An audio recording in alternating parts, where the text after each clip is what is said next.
Buenas amigos y amigas, para seguir en este proceso del plan de comunicación. En la sesión anterior les solicitamos que identifiquen un problema, desarrollen el modelo causal para darle mayor visibilidad y claridad al problema, identifiquen o analicen su entorno alrededor del problema, identifiquen su programa desde el punto de vista comunicacional también, ¿no es cierto? Y también hablamos del análisis de la audiencia como uno de los puntos fundamentales que vamos a trabajar en este proceso investigativo. Entonces, ya para arrancar en el tema de la audiencia, y en base al problema que ustedes seleccionaron y ya lo tienen identificado, lo primero que tenemos que hacer antes de arrancar en la investigación es selección del público meta para la investigación. Este es el punto que vamos a trabajar el día de hoy, que es clave. ¿Cómo lo hacemos? Criterios de segmentación de la población.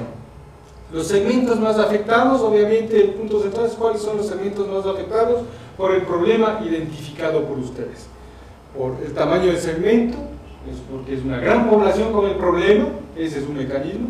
Por la frecuencia con que el problema ocurre en este segmento, es decir, puede haber uno que es porque todos están desnutridos, o otro grupo que inclusive puede ser más pequeño, pero que la frecuencia es tremendamente más fuerte. Por la gravedad del problema en este segmento, una desnutrición totalmente crónica, o disculpen ahí, crónica aguda, no sé cuál es la más fuerte, un problema de desnutrición excesivamente grave.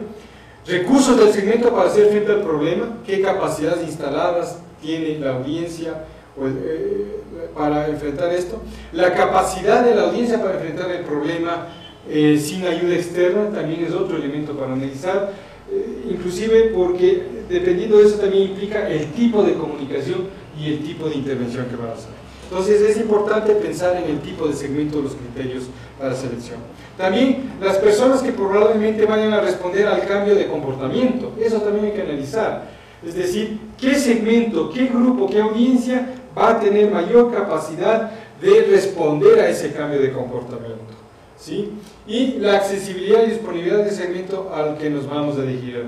Tiene accesibilidad y disponibilidad para enfrentar, para acercarse al problema, para vincularse con nosotros, porque eso puede ser un tema que nos diga, no, este segmento no le interesa trabajar con el Ministerio de Salud Pública, estamos distanciados, más allá que puede ser interesante, va a dar los limitantes, o en función de eso, identificar qué podemos hacer.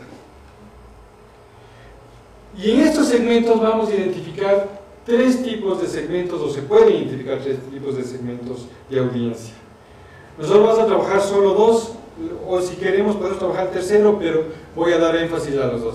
El segmento principal, que sería quién está más afectado por el problema, en este caso puede ser el niño, la madre, la persona concreta, quién responderá mejor al intento de cambio, es decir, si voy a trabajar sobre desnutrición de la madre, el tema de desnutrición del niño, el tema es el niño, pero posiblemente la que responderá al cambio puede ser la madre, entonces se va a volver mi segmento principal. ¿A quién se puede comunicar mejor el mensaje, etcétera? Con esto identificamos nuestro segmento principal en base al problema que hemos identificado. Pero también podemos identificar un segmento secundario, que son todos esos actores que potencialmente nos pueden apoyar. Por ejemplo, ¿quién nos puede proporcionar ideas sobre cómo alentar el cambio de conductas de nuestro segmento de la población principal? Si son con los niños o es con la comunidad, puedo trabajar con los líderes de la comunidad.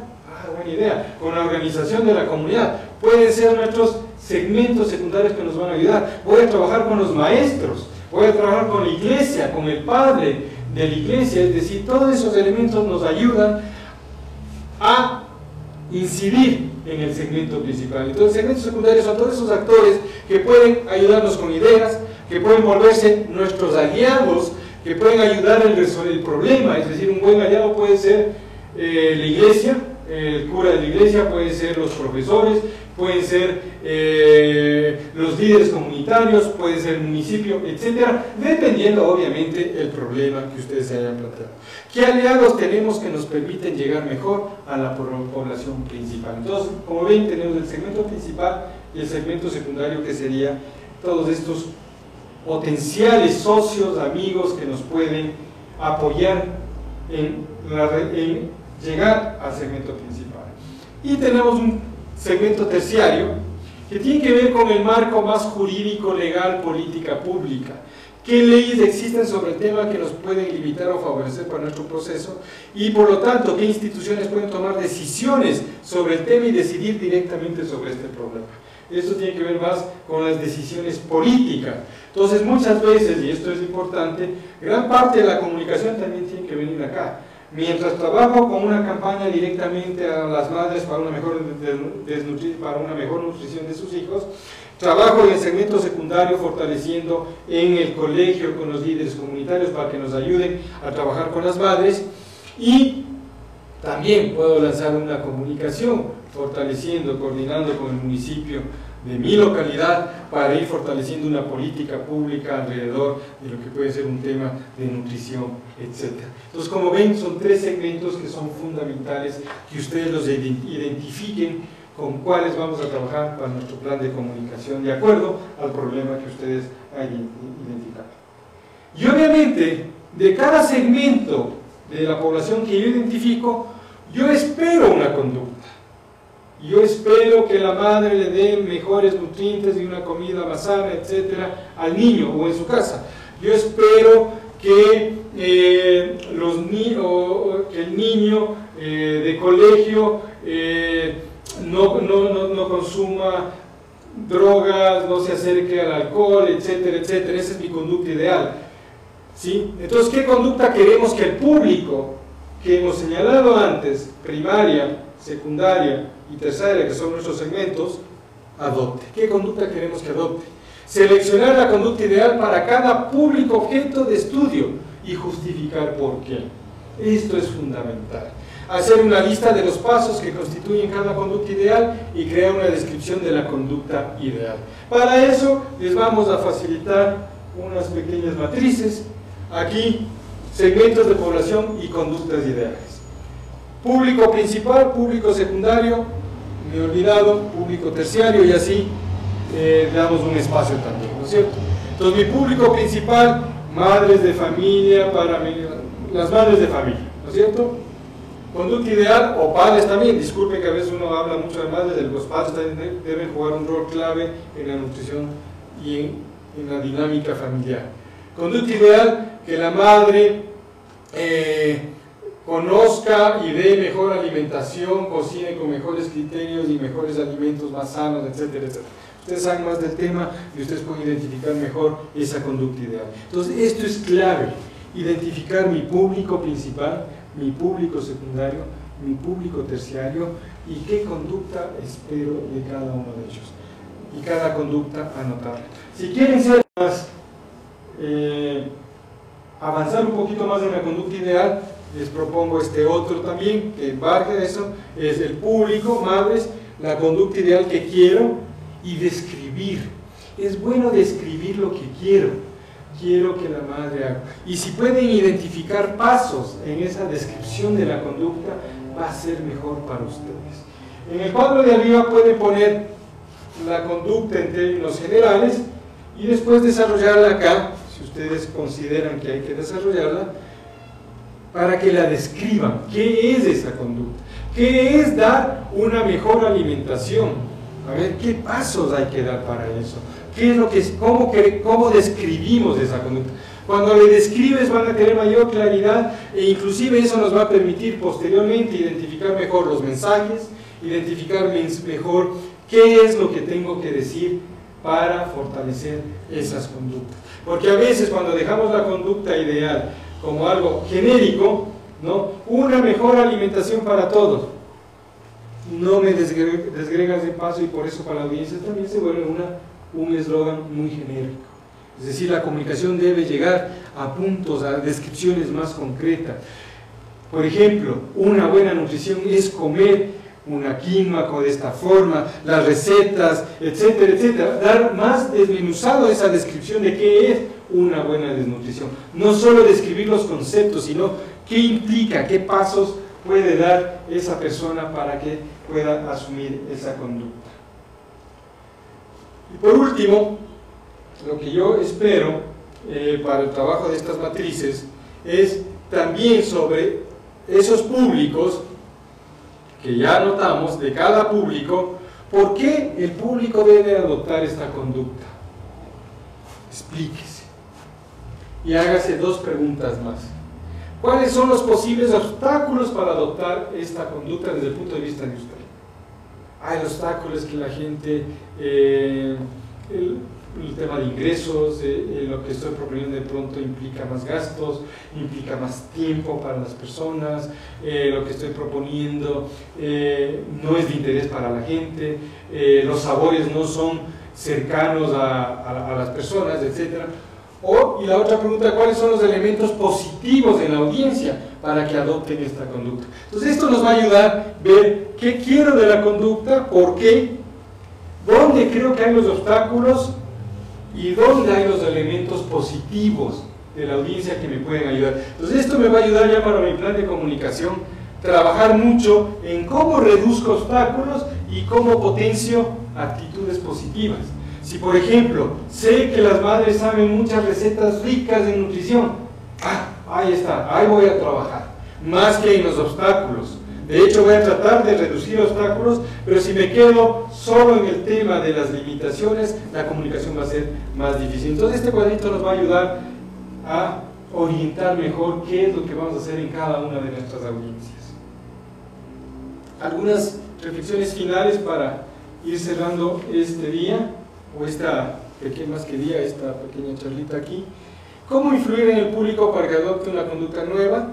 Obviamente, como vimos, obstáculos para adoptar la conducta, identificar los obstáculos es fundamental. Identificar las capacidades y los beneficios de adoptar la conducta, es decir, si la gente no encuentra un beneficio en la propuesta, no la va a adoptar, ¿no es cierto? Que existan suficientes conocimientos, eso es fundamental, tenemos que dotar de conocimientos del por qué esto es importante. Fortalecer la confianza, la autoestima de la persona, de la audiencia, para enfrentar el cambio, para enfrentar el tema, ¿no es cierto? Y que el impacto sea en la persona y en el entorno, que no solo sea en la persona, sino que se sume el entorno, ¿no es cierto? Y que quede claro lo que hay que hacer. Si no queda claro lo que hay que hacer, también es difícil que yo me movilice a esa conducta. Si solo queda en un eslogan genérico, una buena nutrición te ayudará en tu vida, sí, pero no sé cómo actuar, no sé qué hacer, ese eslogan o esas frases se van diluyendo rápidamente. Entonces, esos son algunos puntitos que nos ayudan a entender. Y por último, queríamos compartir con ustedes las etapas en la adopción de los nuevos comportamientos. Es decir, todas las personas tenemos etapas para la adopción de un comportamiento. La primera es identificar el problema, reconocer el problema. Es el primer nivel de posibilidad de cambio de una conducta. Saber que eso puede constituirse un problema o es un problema. Segundo, el conocimiento. Reconocer la solución, hay un conocimiento para enfrentar ese problema, hay un saber, hay una serie de elementos que me permiten enfrentar o saber que hay una solución. Pero si me quedo aquí, todavía estoy distante del cambio de conducta. Sé que hay un problema y conocen el problema, ¿okay? Es un primer nivel, conocen las soluciones para eso. El tercer nivel es la contemplación, que se llama, es ya procesos de motivación, donde hay que trabajar mucho en la motivación para considerar que la persona ya está considerando seriamente el problema. Dice, esto sí me está afectando, esto yo con la identificar y el conocimiento estoy contemplando la posibilidad de actuar ya. Y eso tiene que ver ya con la intención, es decir, pasas a la intención, decidir y actuar sobre el tema. Y que esto trabaja mucho la motivación. Y por último va a la acción en el comportamiento. Probar la nueva conducta es ya hacer la nueva receta, hacer la nueva propuesta, tomar acciones concretas. Y el último nivel es el mantenimiento en la adopción de comportamientos, que es ver que estoy mejor, ver que ya me convencí, ver que esto ya es una actitud de vida, más bien más que mantenimiento, por día es una actitud de vida, y por lo tanto refuerzo cada vez más mi accionar. yo le pondría aquí actitud de vida, se vuelve una actitud de vida, no es una conducta que normalmente sucede cuando uno va al médico.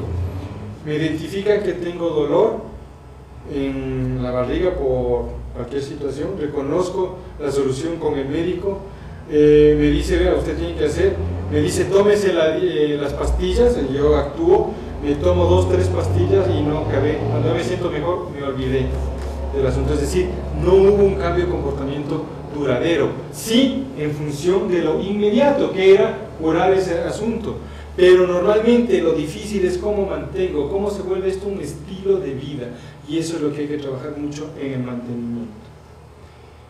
Por último, si ustedes consideran, vamos a trabajar las etapas de adopción de las conductas de los públicos principales que ustedes han identificado, ¿no es cierto? ¿Cómo creen que está el porcentaje de adopción? Solo es un ejercicio para que tengan.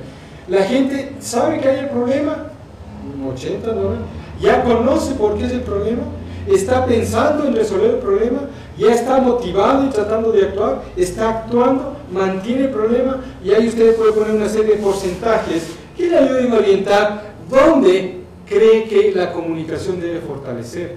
Porque si yo encuentro que el problema todavía es que ni identifican el problema, mi línea comunicacional debe comenzar a trabajar ¿dónde? Primero en lanzar a que vean que hay un problema. Entonces, este cuadrito me ayuda a identificar, de acuerdo a los porcentajes, que yo creo, esto lo podemos hacer después ya en un proceso más investigativo, pero les recomiendo, hagan desde su ejercicio individual. ¿Cree que la gente ya identifica el problema? Un porcentaje. ¿Conocimiento? ¿Cree que ya tiene conocimiento? ¿Está contemplando la posibilidad de actuar? ¿Está ya tratando de decidir ese cambio? ¿Está ya tomando acciones sobre ello? ¿Y ya está manteniendo o es un estilo de vida de la gente? Y sobre esto me va a indicar en dónde debo trabajar mi plan de comunicación. Porque yo no puedo trabajar en todo. Tengo que identificar dónde voy a empezar, ¿sí? Entonces, esta sería una lámina que les recomiendo la puedan trabajar, inclusive en función del público secundario si ustedes consideran, pero fundamentalmente del público principal. Entonces, es clave ya para el análisis de audiencia este punto, la selección de mi segmento de población con la que voy a trabajar en base al problema y, obviamente, la conducta ideal que espero promover con esta audiencia. En la siguiente tarea vamos a cumplir estas tareas, estos cuadritos, ya les vamos a subir una hojita con la tarea que tienen que hacer, y en el siguiente encuentro vamos ya a desarrollar cómo vamos a hacer ya una investigación directa, que es lo que hablábamos del CASP, el CAP, conocimiento, actividades, práctica de nuestra audiencia. Muchas gracias.